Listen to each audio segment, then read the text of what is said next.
Look who's online early. Look who's online early.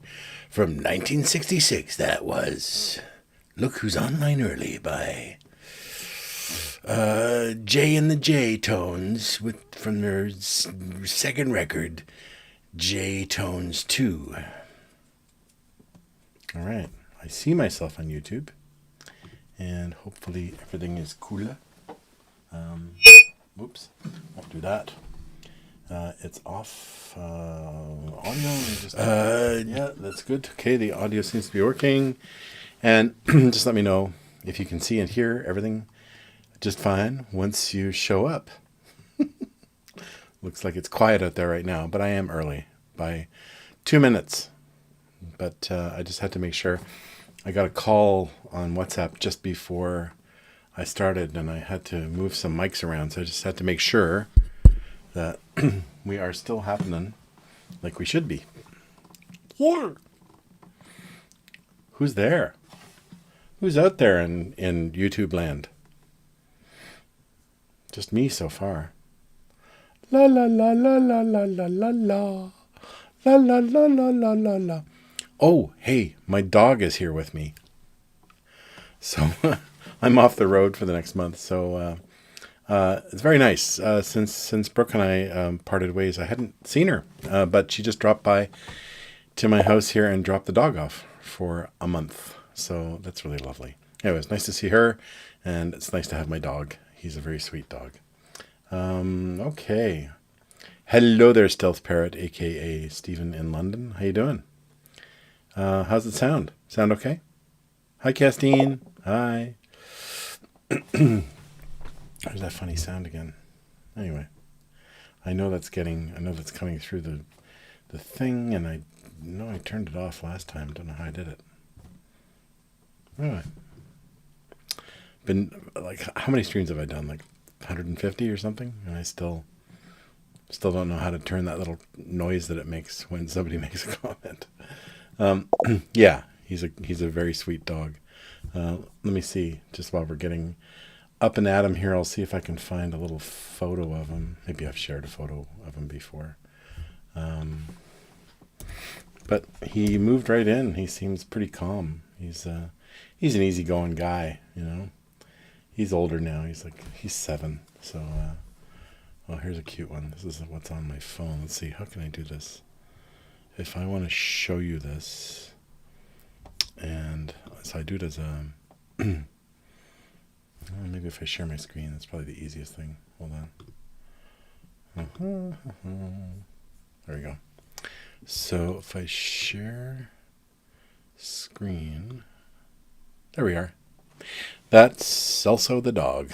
So we adopted him in early 2018 in Mexico. He's from a little island in the Caribbean called Isla Mujeres, and which means the island of women. I guess when the Spaniards showed up, they saw that the Maya people had some statues, fertility statues, and in the shape of women, and so they named the Island of Women. I guess that's the folklore anyway. I don't know how true that is, but that's my little Celso. Anyway, I'm kind of his person, so we've missed each other a lot.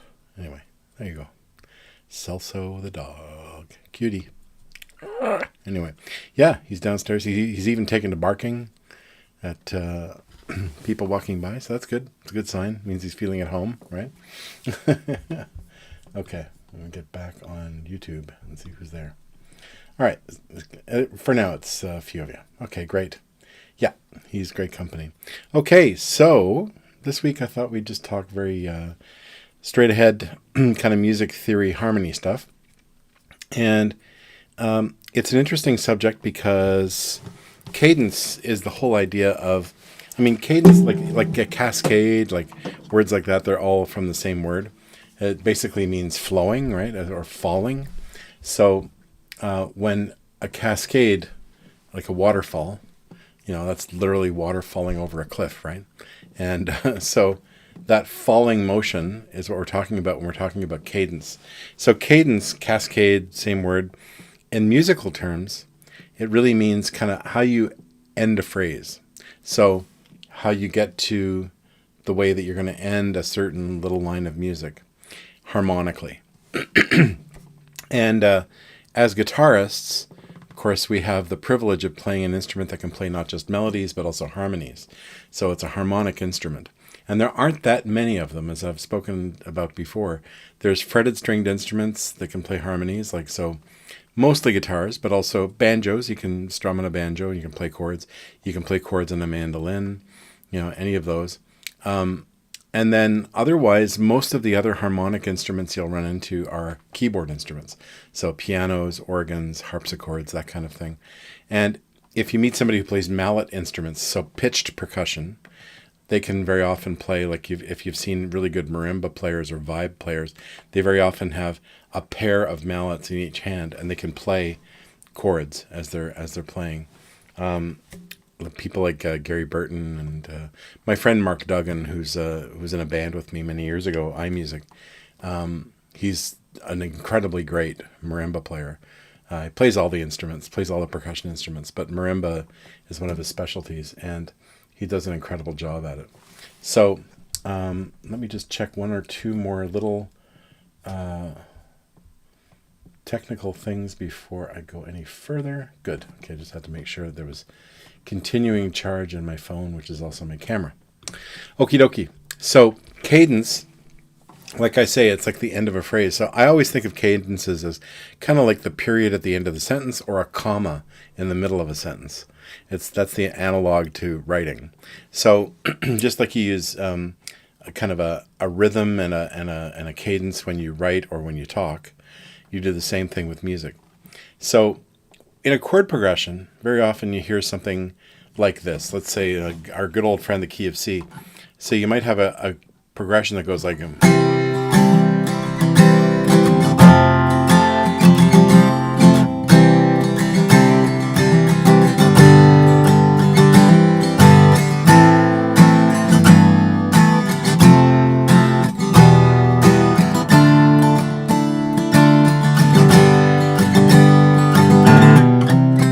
Okay, so that's a nice little progression. Very simple. Everything was diatonic. I didn't play any weird chords outside the key of C. So if I'm remembering well, hi Alex, I played 1 to C to 4, and then I think I played 1 to 5, something like that. And then I played 6, 5, 4, 3, 2, 5. So those are the numbers of the chords in the scale. Okay, or if you want to just the chord names, C, which is 1, F, which is 4, C, which is 1, G, which is 5, C, A minor, I think it's what I played, G then to F, E minor, D minor, which is 2, 5, something like that. Can't quite remember exactly how I played it, but it was very, very diatonic like that. Okay, so I was going back and forth between the numbers in the key and the actual pitch class chord names. So in the key of C, 1 is C, and then 2 is D, 3 is E, 4 is F, 5 is G, 6 is A, and 7 is B.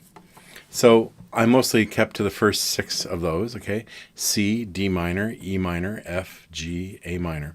So if you remember from our lessons, that's the sequence that it goes diatonically in a major key. 1 is major, 2 is minor, 3 is minor. And then we go 4 major, 5 major. So 1, 4, and 5 are all major. 6 is minor. And 7 is the weird diminished chord, okay? Which most people avoid. But it's worth knowing where it is, and it's also worth knowing how to use it.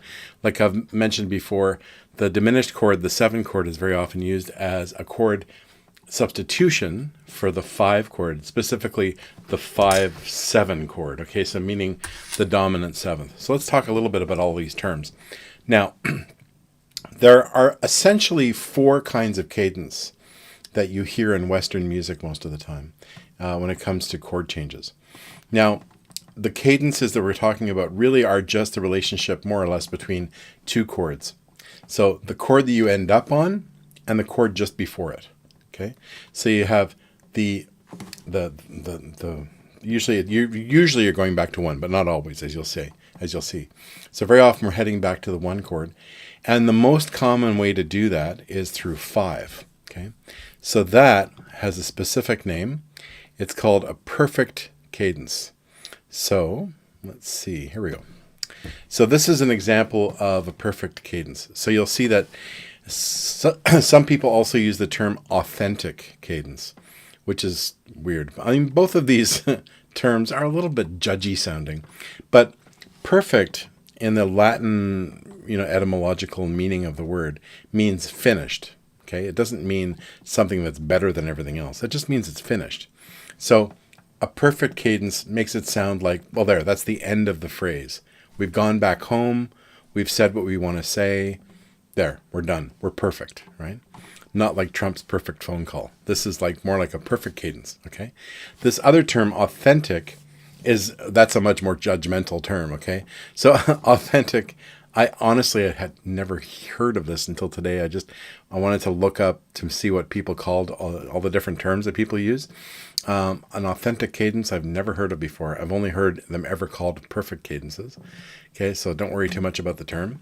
Okay, so, and typically it's 5 to 1. Now you'll see I've got here capital 5 to capital 1 or capital 5 to lowercase 1. So that means this particular one means it's a major chord to a major chord, and this means it's a major chord to a minor chord. So I'll show you examples of those. If you're playing in C, something like what we just played, which is 1, 4, 1, and then here's 5. Back to 1, let's say. Okay, I think what I did originally was I went to 6 at that point. But let's just pretend we went 1, 4, 1, 5, 1. So at the end of that phrase, 5, 1, you can hear the bass line. 5, 1, da-dum. So that 5, 1 sound in the bass, that is very, very indicative of a so-called perfect cadence. Okay, 5, 1. And the joke is that Mozart only knew 2 chords. Of course, it's not true, but so many of his tunes, like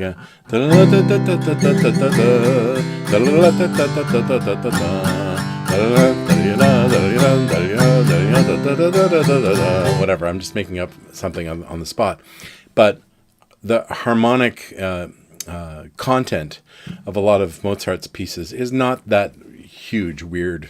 It doesn't go all over the place. It sits on 1 and 5 a lot of his pieces. Now, there are all kinds of exceptions to that. But obviously, he was a big fan of the 5-1 cadence. And that was the case before Mozart, and that was very common. And it's been the case ever since. And my video is not jagged, is it? It looks jagged on my software. I'm not sure if that is translating as jagged on YouTube. It looks like it's okay on YouTube. All right. So 5-1, very, very common cadence. Now in this particular case, it's the key of C. So it's the shaven haircut. 5-1, very good.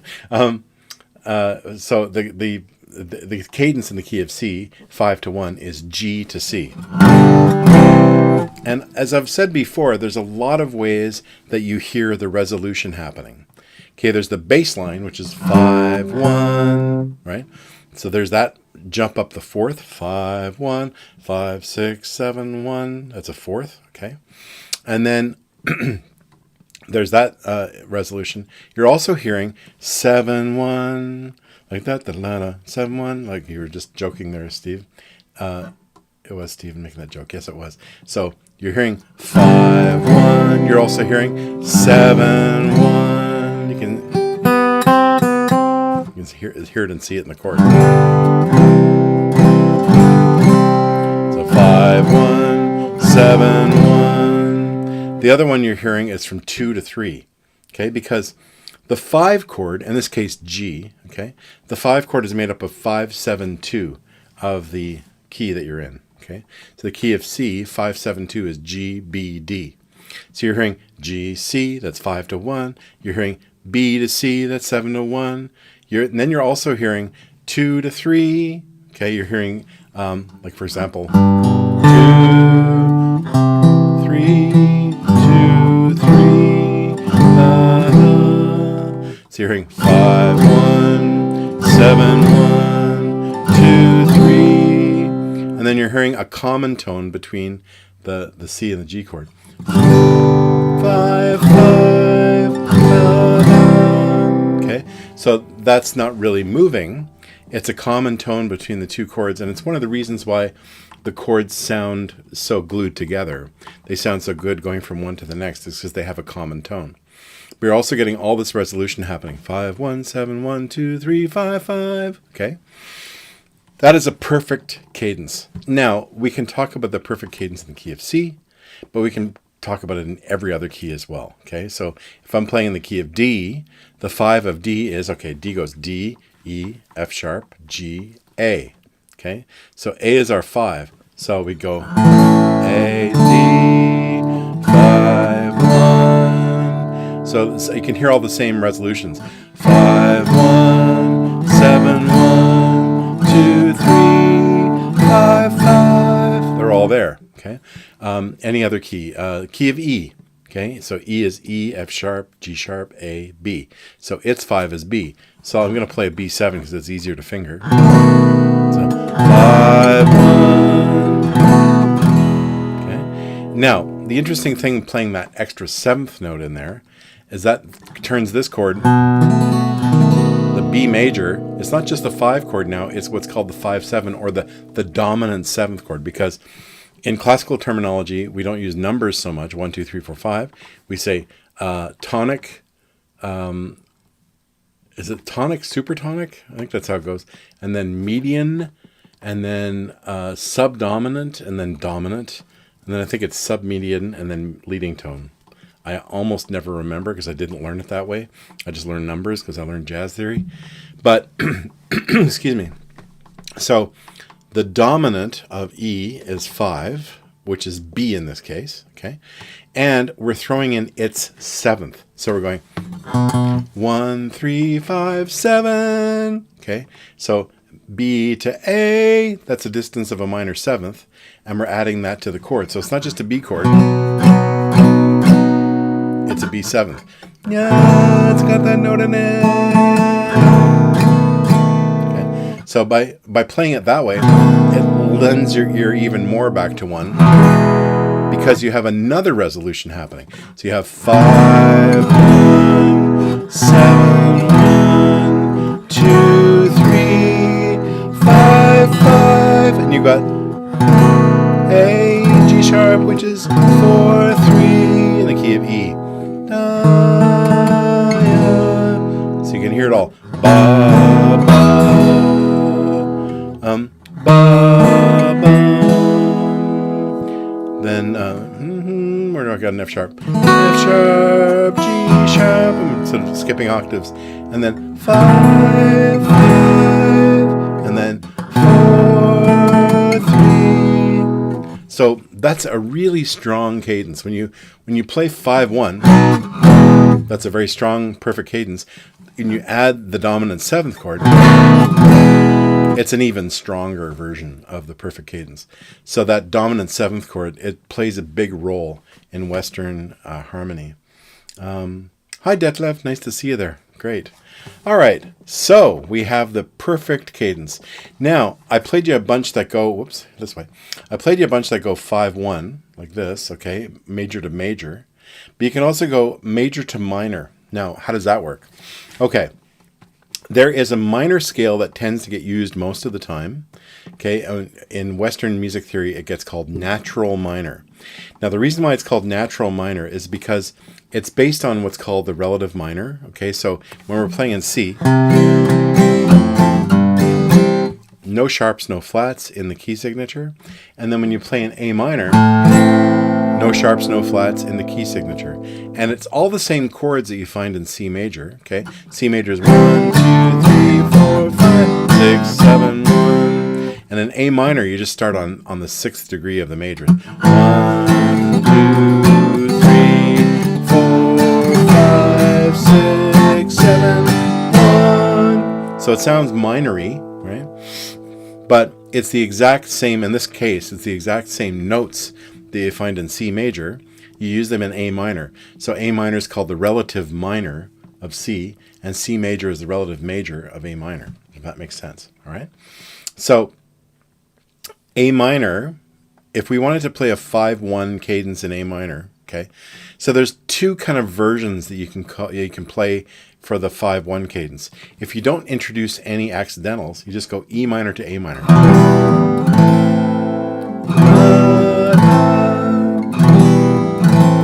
That's the resolution I'm hearing to 1. 7-1, because 7 is lowered in minor, in natural minor. 7-1, okay?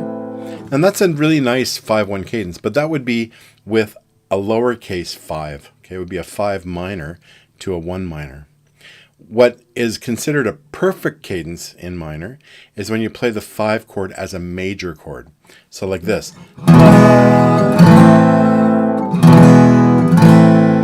So, there's a house in New Orleans. Da, da, da, da, da, da. He uses the E major, okay? I don't like that song. But it's a good example of a strong, perfect cadence back to the 1, okay? In minor. So what you'd have to do then, though, is you have to introduce an accidental to the natural minor. So instead of playing the scale, so it's 1, 1, 2, minor 3rd, 4, 5, lowered 6, lowered 7, 1. You have to introduce a raised 7th every once in a while in order to get that major chord. 1, 2, 3, 4, 5, 6, 7, 1, da, da, da, da, da, da.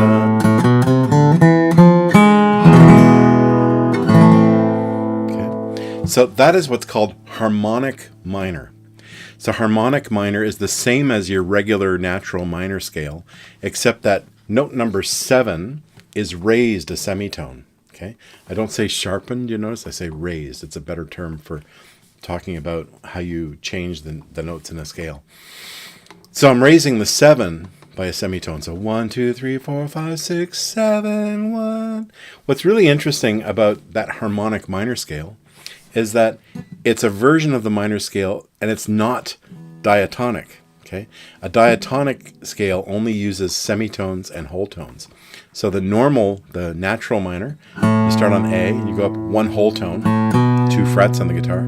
Then to get to the 3rd note, you go up a semitone, 1 fret. Then you go up another whole tone, because I'm playing as an open string. Then another whole tone, then a semitone, then a whole tone, then another whole tone.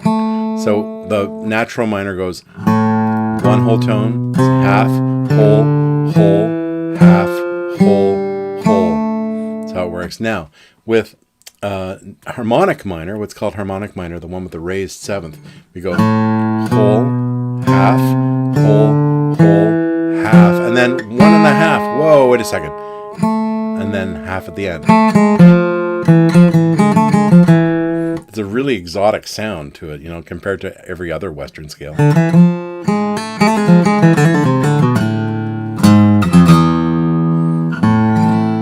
So that harmonic minor, it's the same scale as you would find in flamenco music, except in flamenco, they think of it as starting on the 5th note of the scale. So instead of going 1, 2, 3, 4, 5, 6, 7, they think of it as starting on 5.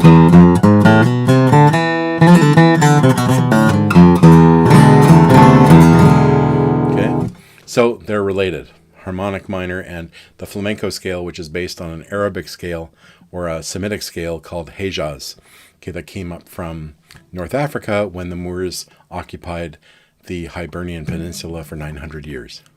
So there you go. The leftover, the musical leftover is that lovely scale,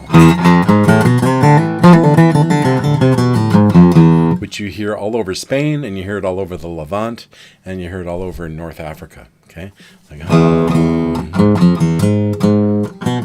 okay, Hava Nagila is in that scale. Blah blah blah. All right, good. Blah blah blah is not in the song. Okay, so that's kind of cool. So that's how we end up with this 5 major to 1 minor idea, is by introducing this harmonic minor concept. Okay, so instead of 1, 2, 3, 4, 5, 6, 7, 1, we've got 1, 2, 3, 4, 5, 6, 7, 1. Beautiful. All right. So those are 2 kinds of perfect cadence One was in major. One was in minor. Okay, but again, you can play these in any major, any minor key you want. Okay? If you have any questions, just say it in the comments, and happy to revisit. All right? That's the perfect cadence. Then, let's get to the next one. Now, excuse me. No, I don't want that one yet. Sorry. When I do this one, this is the plagal cadence. Plagal, I got to look up the etymology of plagal. Maybe I will right now, because I don't know what it means. It's a good reason. Plagal definition. Sorry, I had a bit of saliva go down the wrong way. Yeah. Okay, but where does the word come from? Having the keynote on the fourth scale step. That's weird. What does plagal mean in a sentence? I was more startled to hear this beautiful suggestion suddenly interrupted in an alarming way by a pompous plagal cadence, which I was told is supposed to represent Domenico. I don't know. It seems to be the only the only definition I can find for the word plagal has to do with music. I thought maybe there was another meaning for it, like, I don't know, your second largest toe or something. I was wondering what plagal could possibly mean. Anyway, in music, at least, it's the so-called the so-called plagal cadence is, instead of going from 5 to 1, you go from 4 to 1. And it's not as strong as a perfect cadence. I wish I had some water. Oh, I don't have any water. That was a mistake. Give me a sec.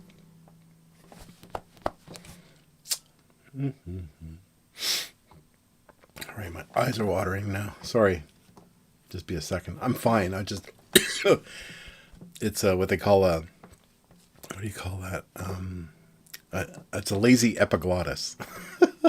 Most of us, when we hit 40... that little thing that stops your saliva from going down your windpipe gets lazy. And I'm well past 40, so mine's really lazy. Okay. All right, plagal cadence on. So in the key of C, instead of going 5-1, you go 4-1. Okay. Now, it's a very, very common cadence. It's less final sounding, less so-called perfect sounding than the perfect cadence.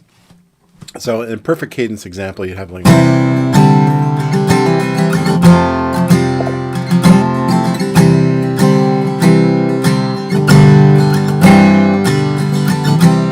So you see at the end of the phrase, I played a 5-1. I played G to C. All right? Now, this plagal cadence would be something more like...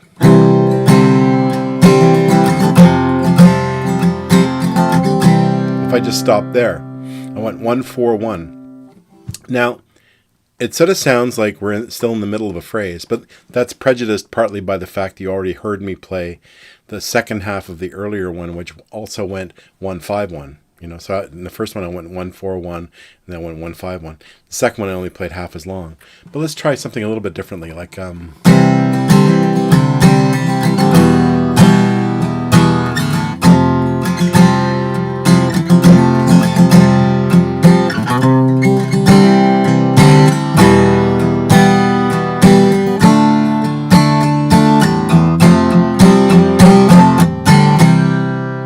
That's a very, very common kind of chord progression.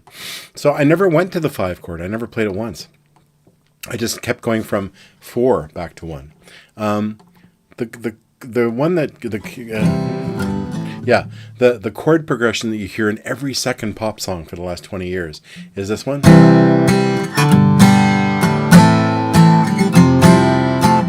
That one all the time, right?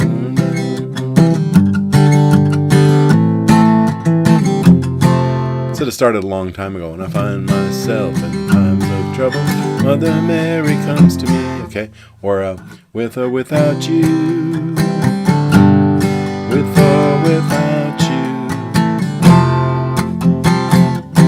See, and they always go from the 4 chord, in this case the F, I'm playing it as an F because I'm playing it in C, going from the 4 chord back to the 1 all the time. Okay, so the 5 chord is in there because it goes 1, 5, but instead it's going to 6, 4, back to 1. Okay, so that's an example of a plagal cadence. It's very often called the Amen cadence as well, because if you're singing in church, you might have a hymn that goes, blah blah blah. I think we all are God with da da da da da da. Amen. You hear that all the time. Okay, that they always play a plagal cadence for that. They never go Amen. It's just even talking about it that way sounds funny, but no, it's always the 4-1. Amen. Because the note that you're hitting is the tonic. Amen. It's the same note in both, and the note that's common between the 4 chord and the 1 chord is 1. Okay, so Amen. Okay, so it's common to both because the 4 chord is 4, 6, 1. Okay, that's the triad, and the 1 chord obviously is 1, 3, 5. So you have a 1 in both chords. There's also a minor version of it here. Okay, 4 minor to 1 minor. So let's go back to our good old A minor.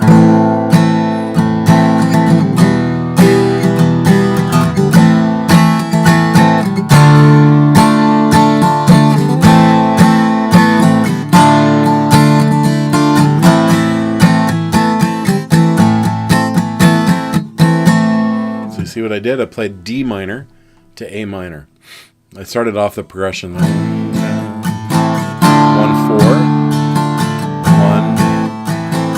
I think I went to 5 the first time. So that 5-1 is like a soft, perfect cadence. Okay, 4, 1. So that's a minor version of a plagal cadence. Okay, so the perfect cadence always goes from some form of 5, usually the major form, to 1 major or 1 minor, and then the plagal cadence goes from a 4 chord, it could be major or minor, okay, to usually with a major 1 chord. It comes from a major 4 chord, so major 4 to major 1, or minor 4 to minor 1. You wouldn't hear this as often. Okay, so I'm playing an A minor.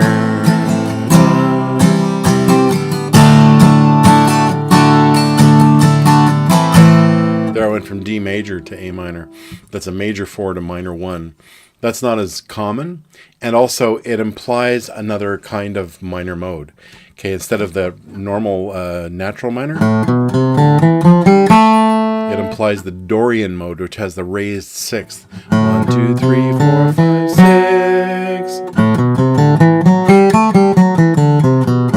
So, da da da da da da.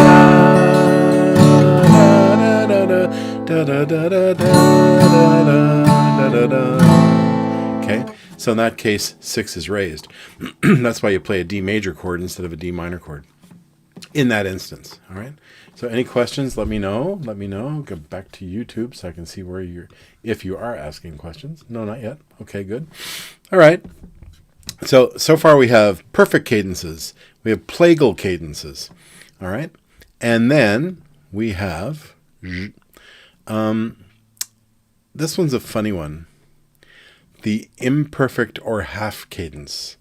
Now, this is something, honestly, until I did a bit of research before today's stream, I don't know if I've ever really heard of before. So that's a weird one. I don't really understand. But I think what they mean when we talk, or what we mean when we talk about a half cadence, is that it's a cadence that doesn't go back to 1. Basically, that's all it means. So you end on 5. So it's a musical phrase that ends on 5. Now, that sounds like, well, why would you do that? But actually, there are a million billion songs that do that. There's a band from here in Nova Scotia that were really popular a few years ago. I became a huge fan. What are they called? Hill... I'm going to find them because you should listen to them. They're very good. Songs are super catchy.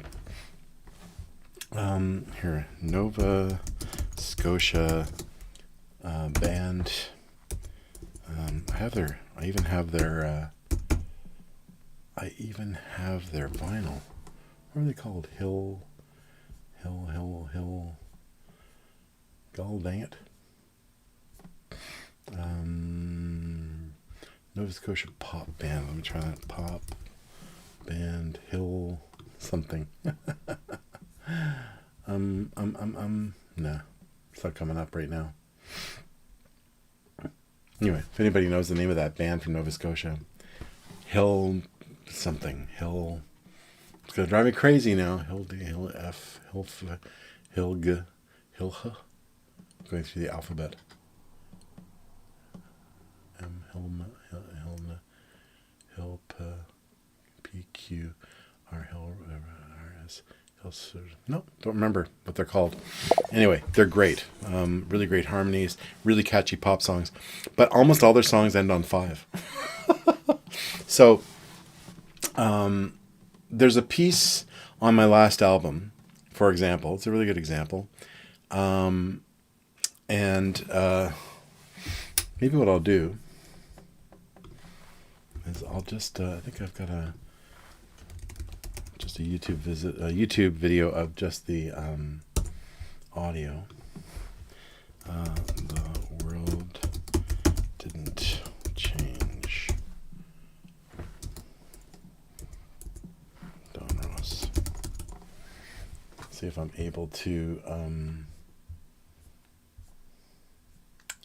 play this for you. Of course not. Funny, I must have taken it down at some point. Anyway, the piece is in the key of B flat, so it's like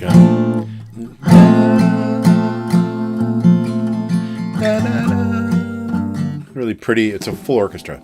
The Prague City of Prague Philharmonic plays on it, but the last part da da da da da da da da da da da. Da, da, da, da, da, da. Oh, that's a bad example because it ends on 4. Nah, when you know it.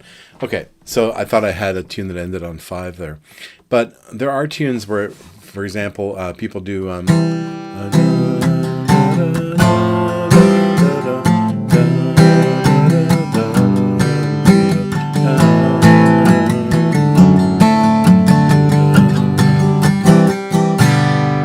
they'll just end, right, on 5. Now, I got there through what's called a secondary dominant, but in this case, the so-called imperfect cadence is you're playing along in this key, and then you just decide to end on 5, and you don't resolve it. Okay, that's the imperfect or half cadence. Again, this was kind of a new term to me today. But of course, there are all kinds of examples of it. Another example is in the minor key and ending on 5 rather. So you might be going.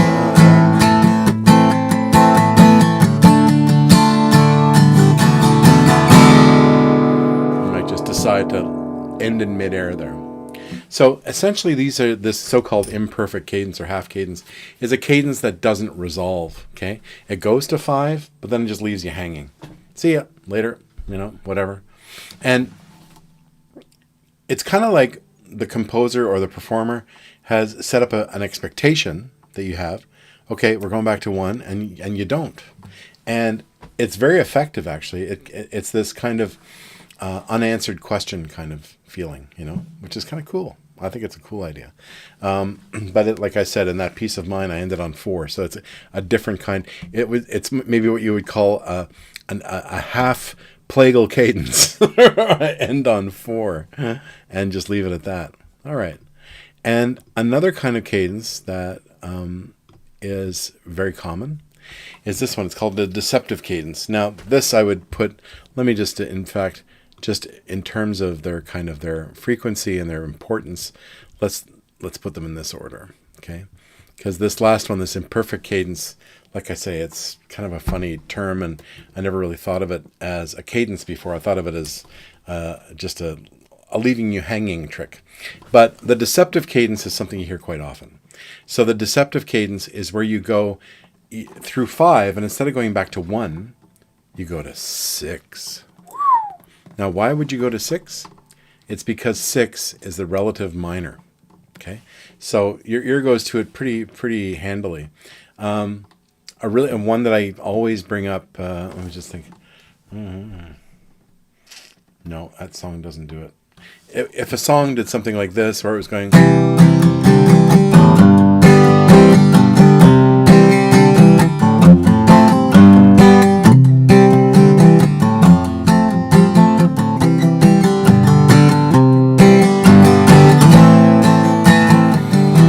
So I did there.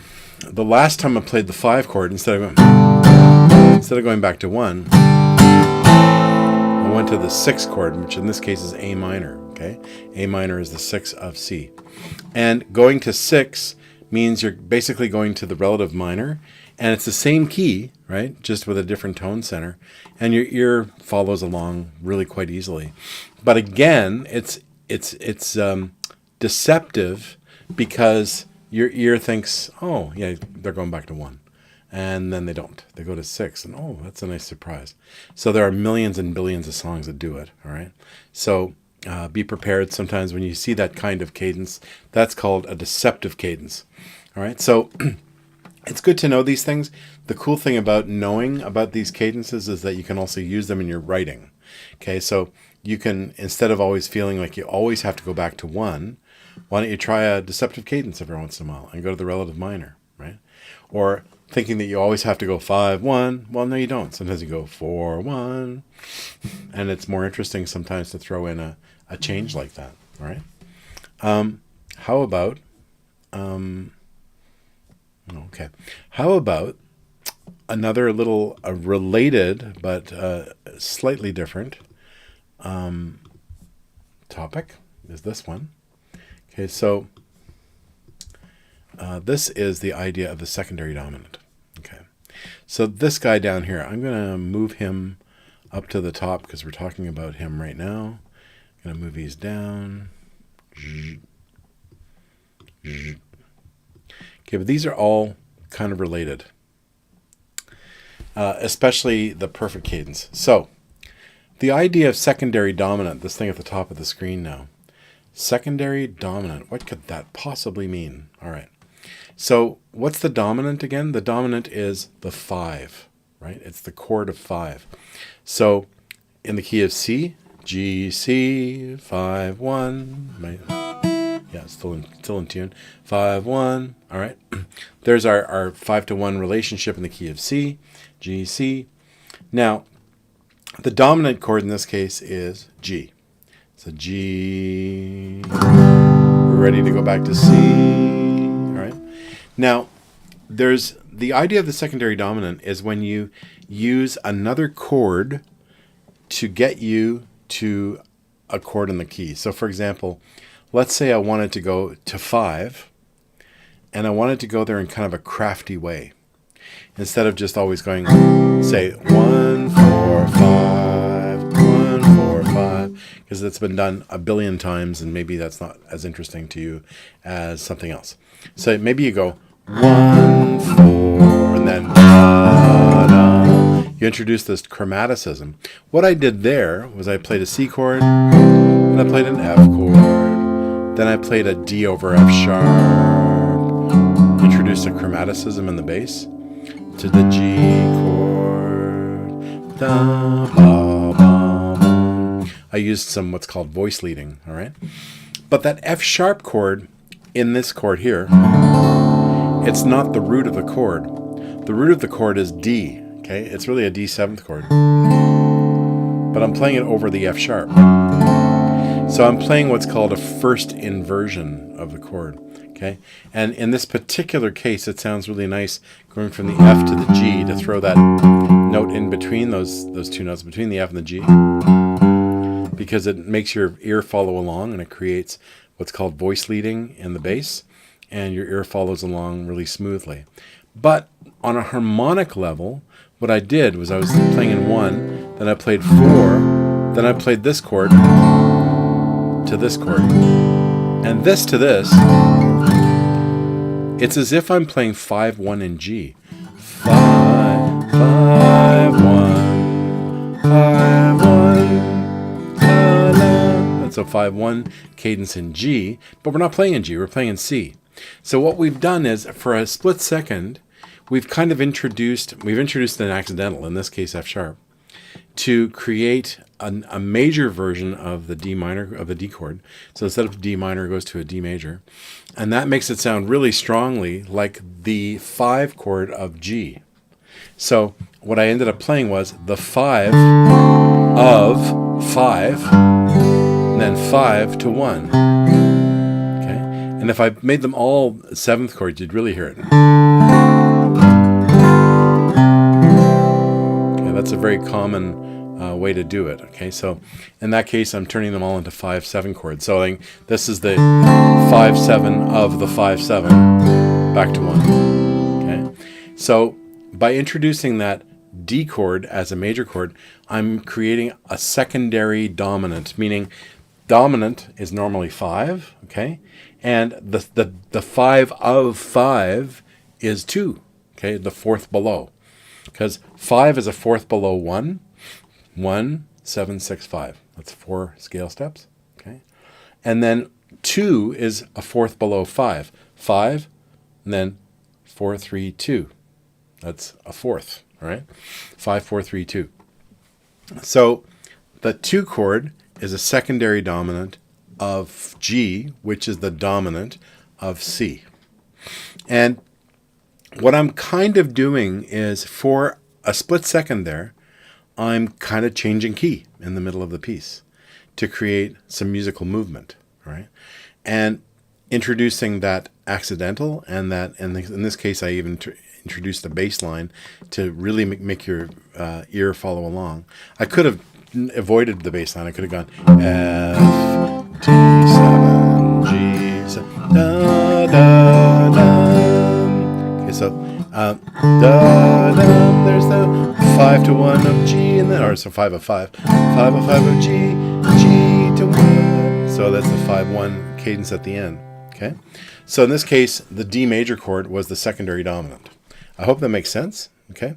But that secondary dominant chord, the D to G, that's a perfect cadence. Okay? It's still a 5-1 cadence, but it's the 5 of 5. So the 2 chord is what's called the pre-cadential chord. Okay, so the cadence is this, and the chord that I played before the cadence to introduce it was this. So pre-cadential chord, cadential chord, tonic, 5 of 5, 5, 1. And then if you talk about in scale steps, it's 2, but it's major, 5, 1. Okay, that's something that you hear really often. Okay, especially in in classical music, and also like ragtime music, which uses pretty much all dominant 7th sounding chords. All right, but you hear it often in, let's say, in classical music, Vivaldi. You know, this is an example of a series of a circle of 4ths or 5ths, however you want to call it. But in this case, it's 4ths really.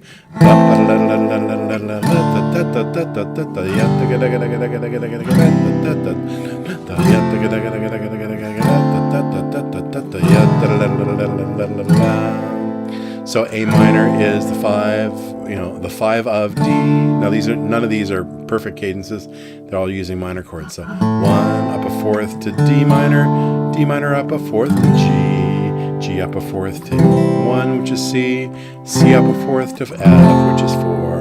Okay, and then I use a chord substitution to get to D minor, and then I do a perfect cadence minor, A minor cadence by going to E and A. But I'm doing it through this whole scale where I keep going up 4ths. Bum, bum, bum, bum, bum. Those are all jumping 4ths. Okay, so I'm kind of going through a series of dominant kind of relationships. Okay, from 1 to 4 sounds a bit like you're playing 5-1 to that 4 chord. Okay, anytime you skip up a 4th like that. So I don't mean to make it more complicated than it has to be, but if I did something like this, watch this. So C, and then I'm doing this.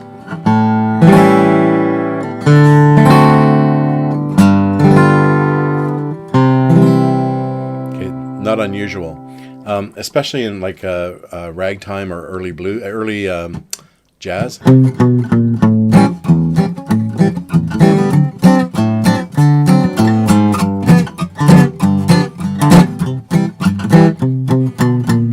that's A7, which is the 5 of D7, which is the 5 of G7, which is the 5 of 1.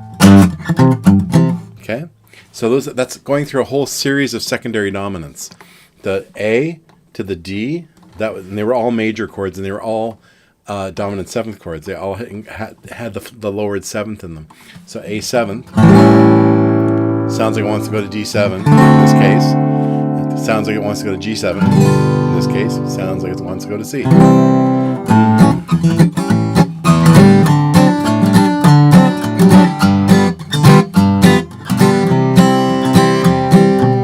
6, which is the dominant of 2, which is the dominant of 5, which is the dominant of 1. Okay, so that's secondary dominants. They get used a lot. What the whole idea is to move your ear along temporarily. It's as if you're sort of, for a very short period of time, changing key, but you're doing it in a very logical, stepwise way so that your ear follows and goes through all the secondary dominants. And we end up back at 1 again, and we're happy. All right. So that's essentially what I wanted to cover today. We covered, again, perfect cadences. So 5-1 or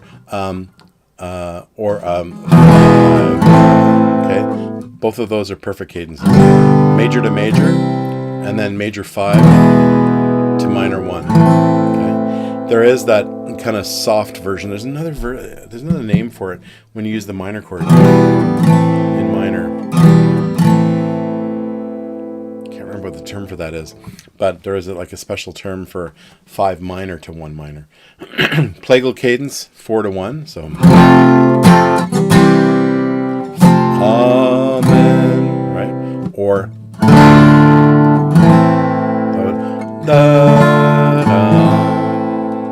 that's the minor version of a plagal cadence. The deceptive cadence is where you go to 6 instead of 1. So and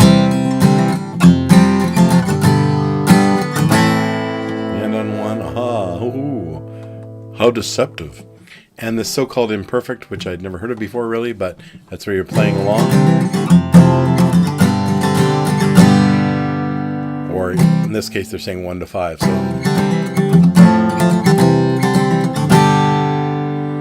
you just leave things hanging. All right, that's the imperfect cadence. 4 kinds of cadences, 3 of which I'd really heard of before, and we talked about the secondary dominant. Questions in the comments, let me know. Well, I'll hang for a couple of minutes and see if you have questions. But I hope that was useful, and I hope I didn't go too fast. But cadences are super, super, super useful, and so is the concept of the secondary dominant, because it really can improve your writing. I use secondary dominants all the time. I sometimes also use, for example, if you want to change key, doing it through the new key's dominant is a really good way of doing it. So, for example, if you're playing in C and you want to start playing in E flat, okay, so which is a key change that's very typical of a lot of the work I do. So I'm playing in C, and then I want to start playing E flat. So what's the 7 of E flat? It's B flat. Okay, so if I go through a B flat chord, B flat 7 chord especially, or a B flat 11th, really a more modern version, I can get to E flat really easily. So then I've been playing in C, and then I can do something like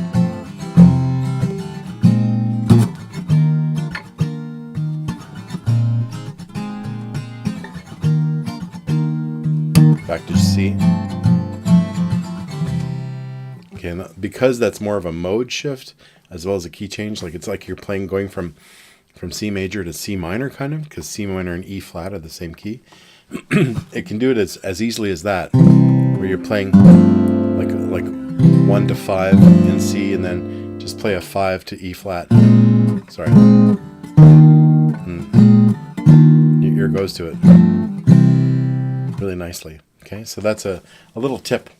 If you want to write tunes that change key to the key a minor third above, that works really well. Okay, questions? Let me know in the comments. And if I don't see anything in the next minute or so, I'll just say I'll see you next week. And it was fun.